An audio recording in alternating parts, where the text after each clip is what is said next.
Hello, everyone, and welcome to the Deadhead Cannabis Show. We have another exciting show for you today, and very excited because today is our first day with the full new team in the booth with me. We have my regular host who's been with me from the very beginning, Jim Marty of Bridge West. Jim is currently celebrating a successful Wednesday at Elway's out in Denver and was kind enough to show us that he just received from the sommelier a bottle of August West Pinot Noir. Jim, welcome to the show. Can you share any of that with us? Yes, my fine wine steward here, Chris Katz, has just served me a sample. 2018. Where's it from? Russian River Valley. Sonoma, Russian River Valley. I'm going to go on mute because I'm getting some background noise here at Elway's Cherry Creek. So I'm going to stay on mute for most of the time and let you and Mr. Hunt take the lead here. You got it. And so let me just first of all say that we're all in the wrong business, because if we were accountants, we'd be having a nice dinner like Jim tonight. So good for him. And I'm glad somebody's enjoying it. But in addition to Jim, we do again have our new co-host who's going to be joining us on a regular basis now, Rob Hunt, who we are thrilled to have with us. Rob, how you doing? I'm great, Larry. How you doing? Well, I would be doing a lot better if I was at Elway's with a glass of August West and a big steak getting set down in front of me. But otherwise, I can't complain. How about you? Yeah, look, as you said, the irony is not lost on us. And I would always think that if you're going to name a wine August West, it would probably be a non-alcoholic Pinot. I always thought the whole idea of Warfrat was introspection on kind of what a degenerate drunk you become. And perhaps it was time to change your life around a little bit. So I love the fact that Jim is embracing his inner August West and pounding Pinot at Elway's right now. We all be so lucky to hit the point where we're not worried about drinking August West wine. Exactly. Hey, how does that line from Warfrat go? I love my pearly baby more than my wine. Pearly Baker. He's talking about his life story and saying that the only person he loves more than drinking is Pearly Baker, who is his girlfriend. Yep. Before he spends half of his life doing time for some other fucker's crime. That's what happens when you go down the wrong road. It gets a little bit dangerous. Exactly. We have to worry about that too. Yeah. No, but everybody's doing well here, Rob. And this is great that we have a chance for all of us to be on the show today. And we've got some exciting things to talk about. And let's get started with a little bit of what's happening in the marijuana world. And folks, this is where Rob pays dividends because he's involved in the whole world of business and finance, as is Jim. But Rob is out there on the front line. And we were talking about the fact that the deal flow is just crazy, but even crazier are the size of these deals, right, Rob?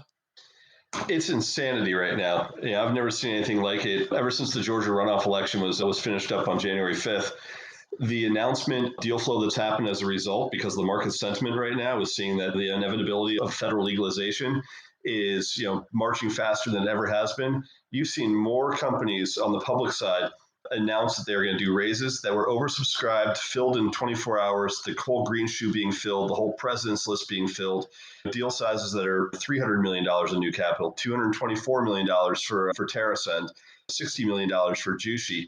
Curaleaf did a raise, Columbia Care did a raise.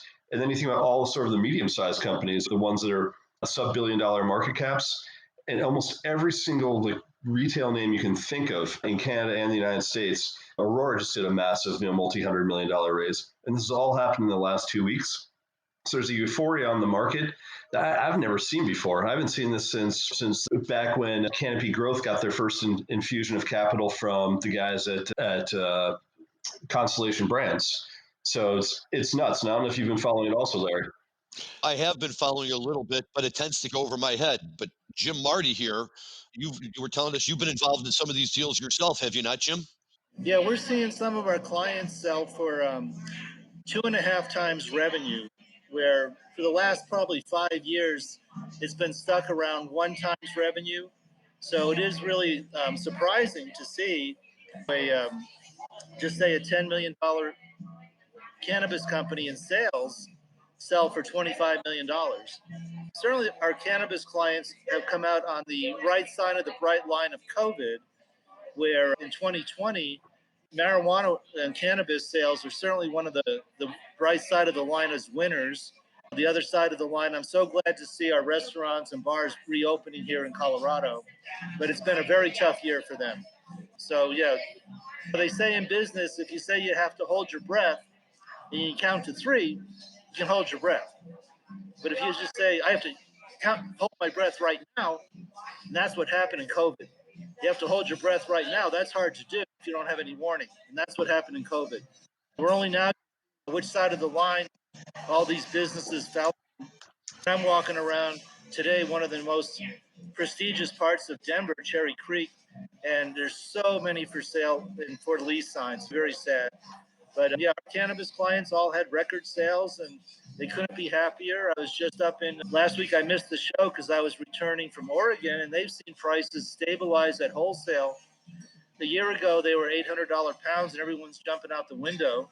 This year, pounds are $1,400 to $1,800. And I can tell you this, they have some very fine farmers up in Oregon. And Jim, haven't you seen similar increase in prices in Colorado?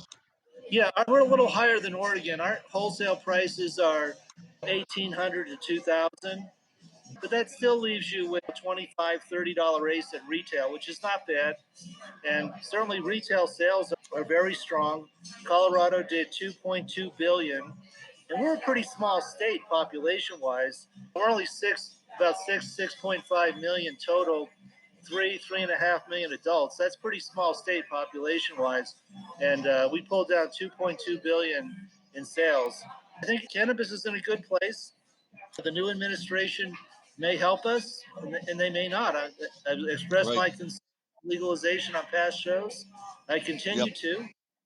The big question in my mind is, will we have cross-border traffic, or will the states remain silos?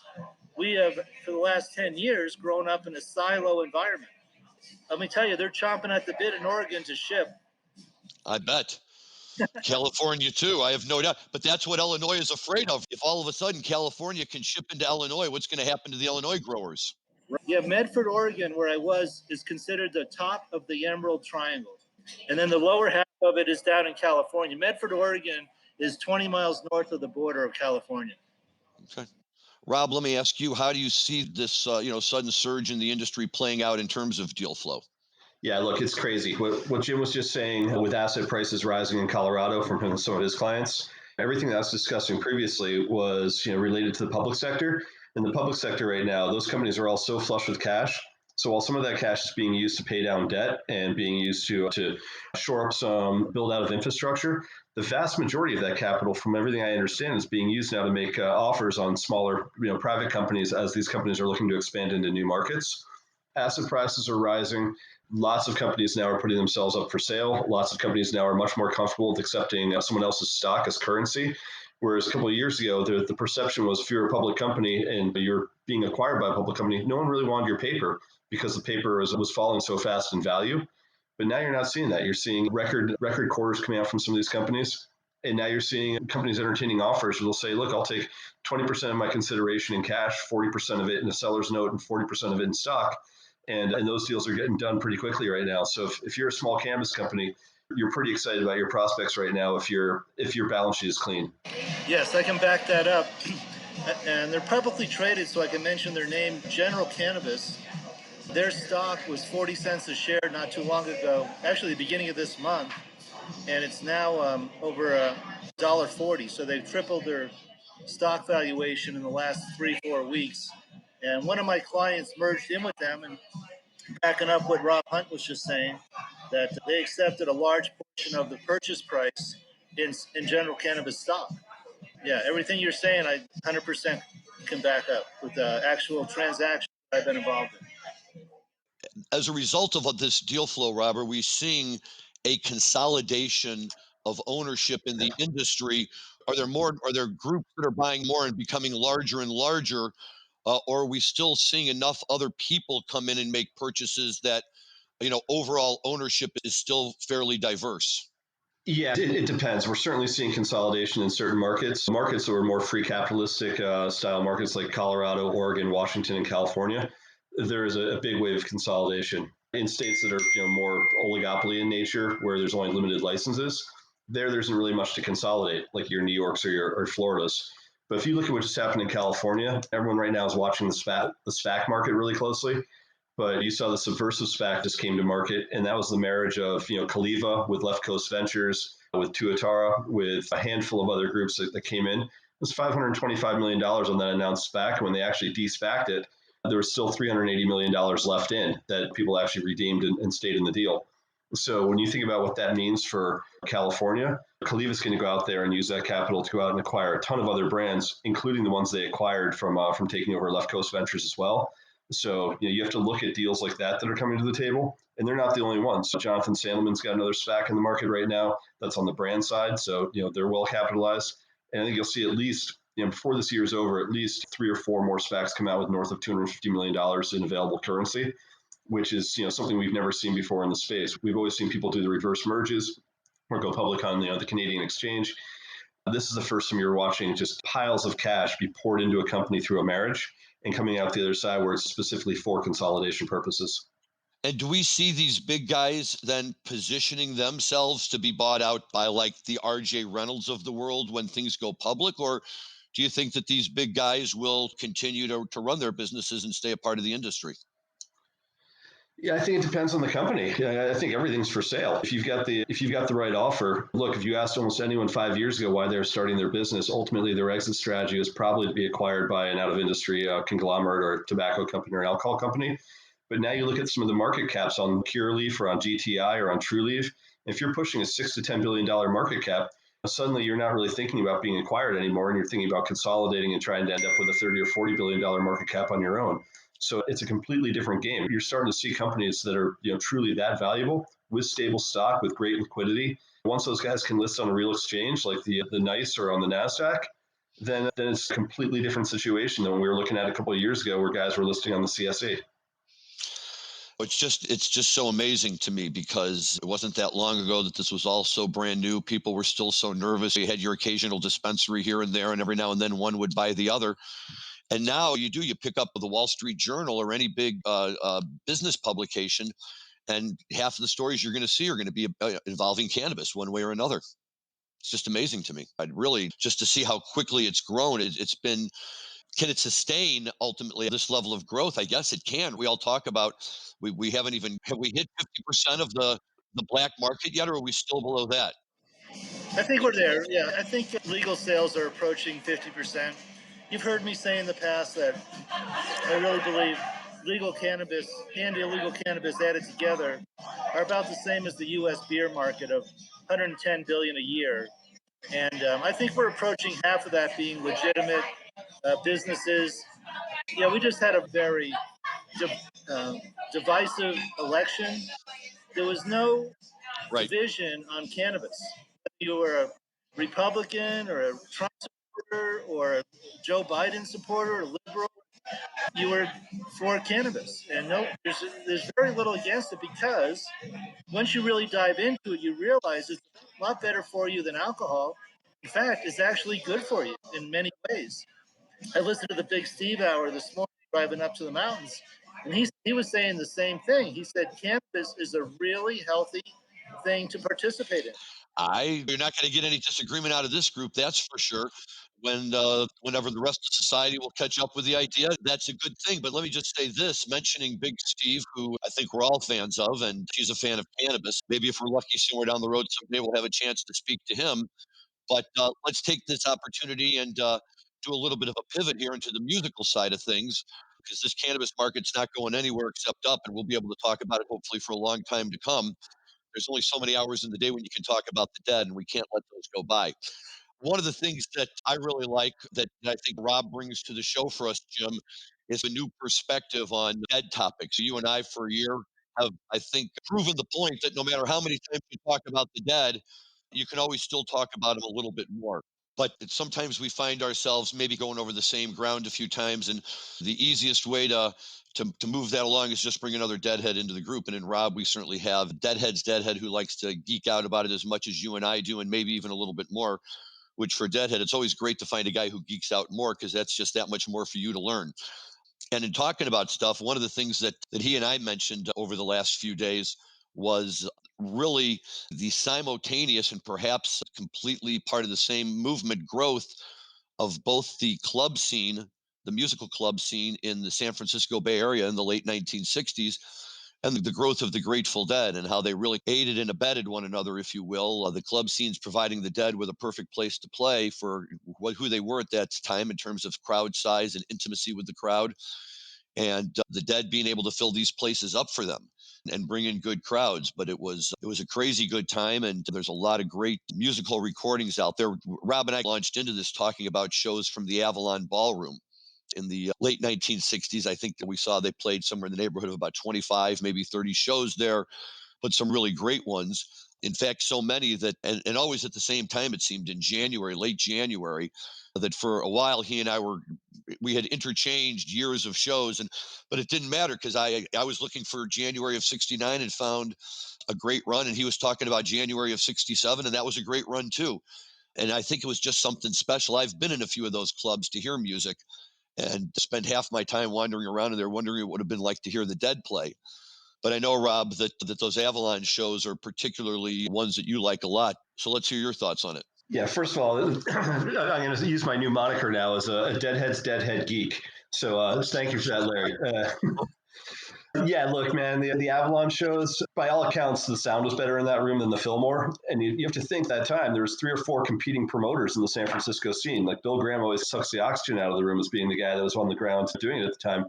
But the Avalon was Chet Helms' room, and the Family Dog was running that one, and that was a super cool scene also that broke so many big artists. And then you had Marty Ballin from the Jefferson Airplane that was running the Matrix as well. That venue was happening at the same time. The California Hall was happening at the same time. You had the Ark, which was an old abandoned ferry that was parked over in Marin. That was essentially just a huge ballroom on a ship, which was super cool. And all these different promoters were getting together and trying to outdo each other for who could break more bands at the time, whether it was Janis, or whether it was the Jefferson Airplane, or whether it was the Dead or Santana, or the early versions of Priest Steppenwolf or Moby Grape. But all those venues on any given night, you could have 5 or 6 shows, which is really similar to what the Denver scene is today, with the Fillmore there and the Cervantes and the Bluebird and a few other venues. Where anytime you've got a city that's got 6 or 7 great rooms, it's so much fun. And obviously, that kind of segued in the late '60s into the Fillmore being the dominant venue, and then ultimately, as they outgrew that, going into places like the Great American Music Hall, or ultimately the Fillmore as well. Excuse me, the Warfield as well. Those are all great rooms. You and I started talking about this because in late January of '69, you got January 26, '69, one of the quintessential Dark Star St. Stephen the 11 Love Lights. It's the first time they really started breaking that out as a staple. And then you look a couple of years back before that, and the show I was talking about, which is January 27th, which is today, 1967, was one of your classic Viola Lee blueses, and just a massive alligator on those nights, both 20 minutes in length, just crushing for that era. So many things that were representative of who the Dead were at that time were played to their home audiences to try to build that audience locally before they took it out on the road to the rest of the country. And those were just the right size crowds to do it.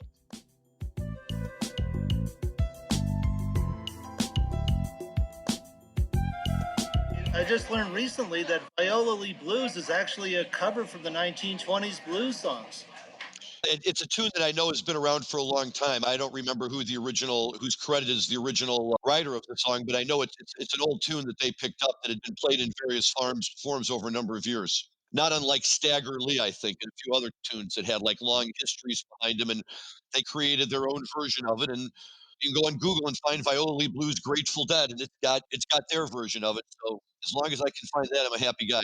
Yep, and they did so many great shows in that era. And again, listen to the Big Steve Hour today. The record companies were just shocked that the Grateful Dead would play new material and let it be recorded by the audience before the record came out. Right. It's something that the record companies, I'm sure, were not very happy about, but that was all part of the Dead magic, that it was the music for the people. And Rob, going through that list, let's not also forget the Carousel Ballroom, which in I think, '68, the Dead and the Airplane and Quicksilver, and I want to say maybe the Steve Miller Band, and they had 3 or 4 bands that actually took ownership of it for a while. And so they were running both sides of it until about the middle of that year, when I think they all threw up their hands and sold out to Bill Graham. And just to make life confusing for everyone, he renamed the Carousel the Fillmore West. So he actually had the Fillmore out there and the Fillmore West and the Fillmore East for another couple of years. Then they eventually all closed down. And the original Fillmore, the one on Geary Street, is the one that's still there today.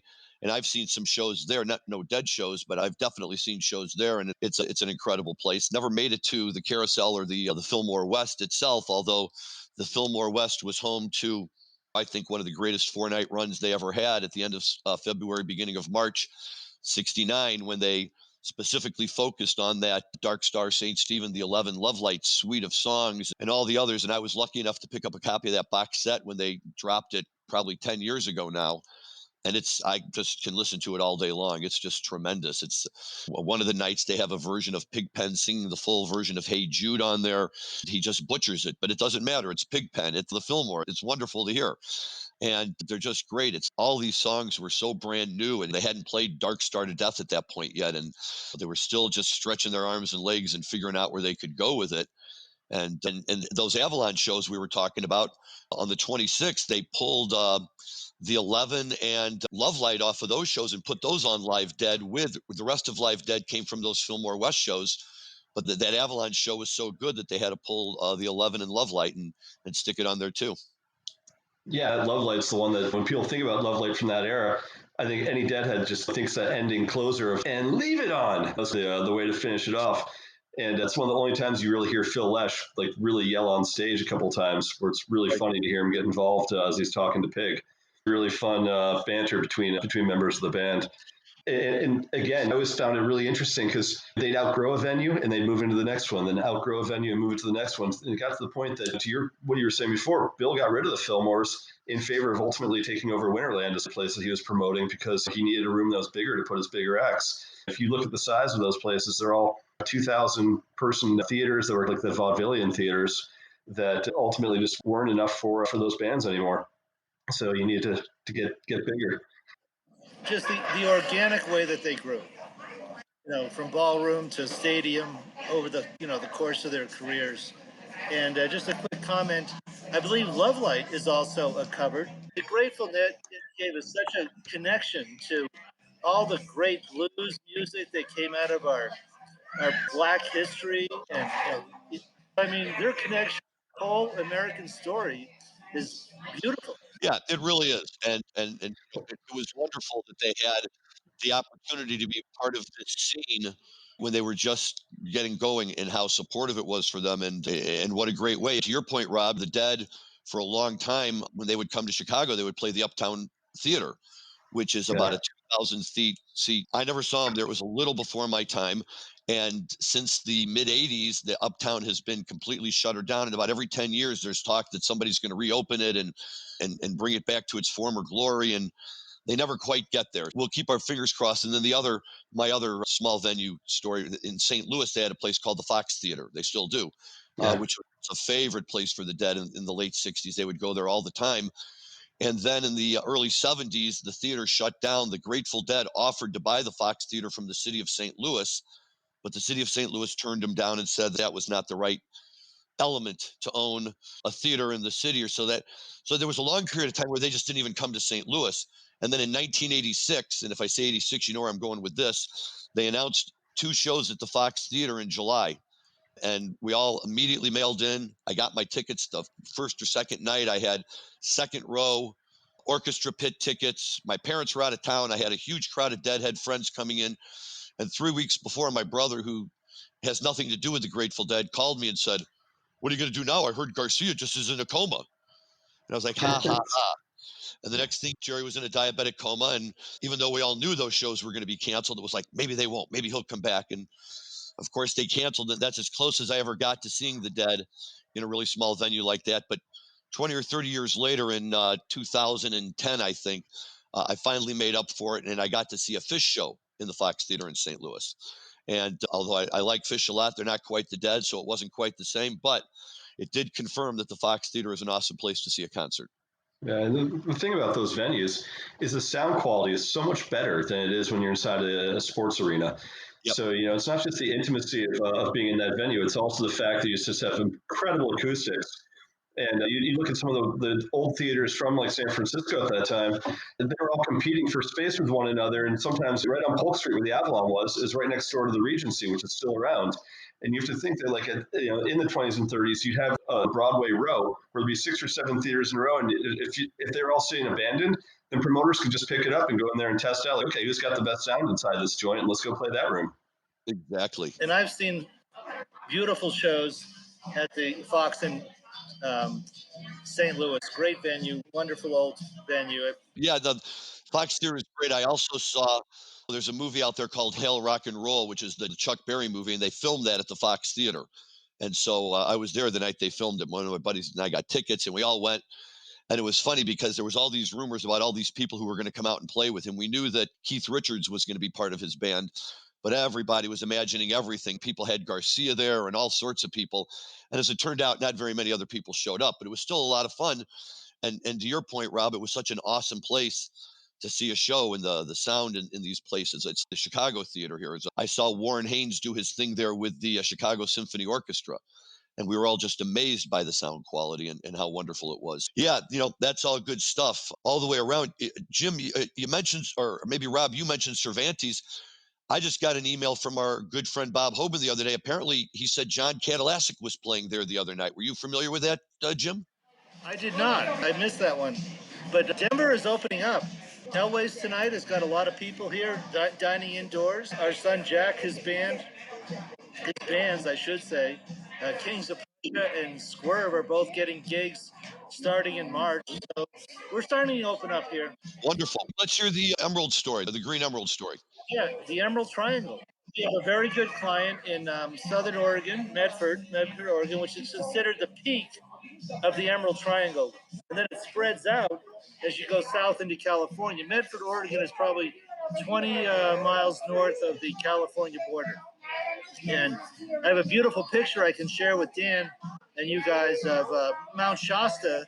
I'm standing in Oregon, but in the background is Mount Shasta. And looks like a giant ice cube at this time of the year with all the ice on top. Beautiful. But the point is that, did you ever hear of the state of Jefferson?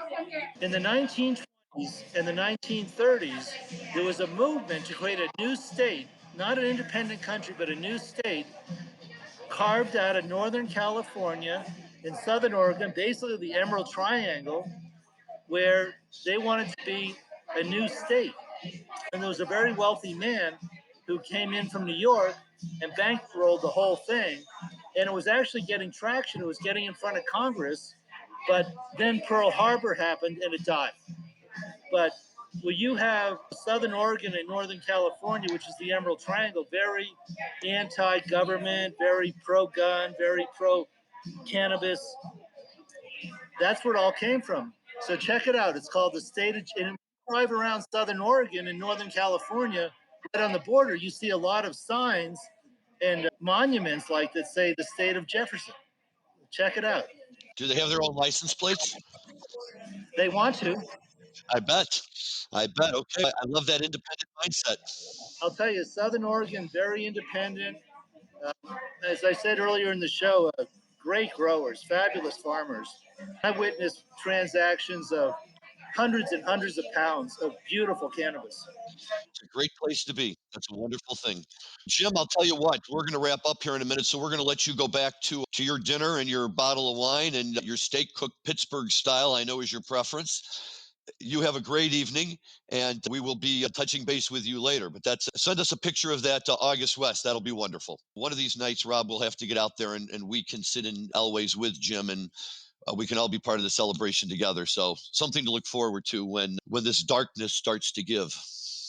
I suggest we get a private room when we do that, Larry, and we'll cork a couple bottles, do the show quietly, drink some August West, and do it so a little easier for our audience to hear us through the microphone. But sure seems like Jim was having a good time tonight. Jim always has a good time. I've been to Elway's with him, and I have to tell you, I happen to Elway's. It's a good steak joint. But Jim walks in and he's like the mayor. He knows everybody, and he knows the maitre d', he knows the sommelier, and he has his own waiter who he always uses, and it's like a whole production. It's like Norm walking into Cheers. So he just walks in and the place lights up. It's really an adventure. It's more than just going out to dinner. That's awesome. I miss that, and one of these days I might actually get to go out to dinner again. It's been far too long, so about a year in before I've actually sat down to a dinner. So soon enough. But in the meantime, we always have the music to keep us company, and hopefully some nice Northern Emerald Triangle weed. And if we do, then everything should be groovy. Everything is all good. Absolutely, my friend. And for our listeners, we've got some great shows coming up where we're going to be talking about a lot of fun stuff. Soon to pop up is a conversation of a Killer Dead show from Market Square Arena in Indianapolis back in 1979. And we won't spoil the surprise for it, but anybody who wants to go and listen to Candyman on archive.org or archive.com or whatever it is before our show, you'll really appreciate our discussion on it that much more. It's a great show, but the Candyman lead-in is very entertaining and, as Rob says, worth the price of admission alone. Yeah, and I think that going forward, we're going to try to do more curated, fun things that are relevant to the date that we're doing the show or taping the show, whether it's birthdays of band members or whether it's specific shows or specific venues. But really trying to find ways to say, hey, this is what we're talking about and the reason we're talking about it, so we can really mix up and have some really nice topics to go through as we're entering the show. So we'll start giving the audience a bit more warning as far as what we're going to be talking about next, which guests we're going to be having on next as well, and giving a little bit of a heads up to try to get people to start telling their friends, listen to the next one, because we got a lot of fun stuff to talk about with the Grateful Dead and tons of fun stuff to always talk about with the changing world of cannabis. But we hope you guys keep joining us. Absolutely, Rob. And that's why it's great to have you on the show, because one more talking head in this area is always a good thing. And so once again, we're happy to have you on with us and glad you can be part of it. And also, as we always do, a quick shout out and thank you to our producer, Dan Humiston, for being wise enough and bright enough to make that pairing and bring Rob into the mix along with us. And so once again, folks, we're going forward. We're excited about it and good things to come. So, Rob, great show today. Thank you very much. Take care of yourself out there and enjoy the warm weather. Thanks so much, Larry. Thanks so much, Dan. It's great being here with you guys. Until next week. Very good, folks. That's our show for today. We hope you will listen to us next time. From cold and snowy Chicago, Larry Mishkin signing off, telling everyone to have fun, listen to some Grateful Dead, and enjoy your cannabis responsibly. Thank you.